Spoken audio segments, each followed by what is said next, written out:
Welcome to the La Specola Zoological Museum, and this is the Anatomical wax collection. It's a small component of a much larger natural history museum.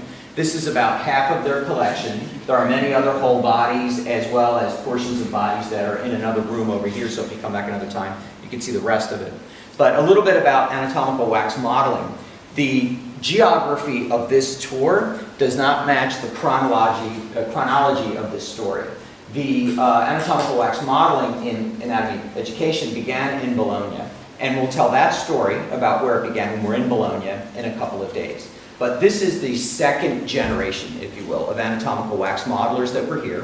Fontana first, but really this is a big part of the corpus by Clemente Susini. And I want you to remember that name, Clemente Susini. Has nothing to do with the Clemente Atlas that you're familiar with now, right?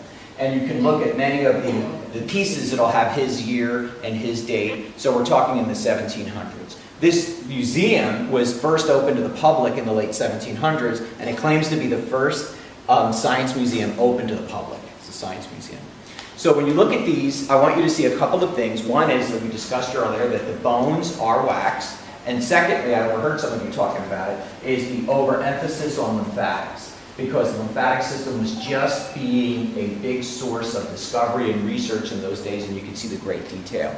So this particular museum was quite prolific. I should put it this way, this was a factory at one point associated with the university. So you had all kinds of courts that wanted a collection of anatomical waxes. There is a huge collection of Clemente Susini's work from here. That's in the University of Cagliari in Sardinia, and a huge collection up in Austria, and the Josephinian collection in the University of Austria in Vienna. That you could go and see those as well. Yeah, right. That's another tour, another day, right? But I want you to look at this as the classic Florentine school, and look at this style, because then you'll see the Bolognese school of wax modeling, which is definitely different but equally beautiful. And let's talk about that. Let's talk about art and anatomy connected. Because are these anatomical pieces intended for anatomy? The answer is yes to that, but are they also visually beautiful?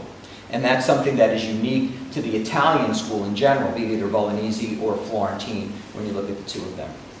So one thing that I could show you is, since we're not in a lecture, but the Venus that we saw when we came in, these women are called Venuses. I want you to look at how beautiful they are, but then how didactic they are in a way that just can't be taught with these static models. If I can get this to play.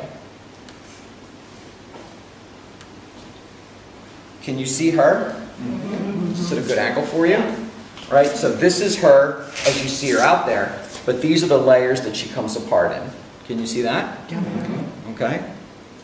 Can you see that? Beautiful greater omentum. The wax models that I spend, the plastic models that have $10,000 value to them show no greater omentum sometimes. And you do dissection and students say, what's that? You know, well, how come it's not on the model, but it's in people?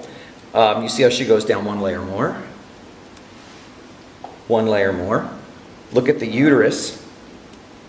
Little fetus inside. Right? So they're almost always pregnant. Not, I hate to say 100% for anything, right? But they usually represent them as being pregnant.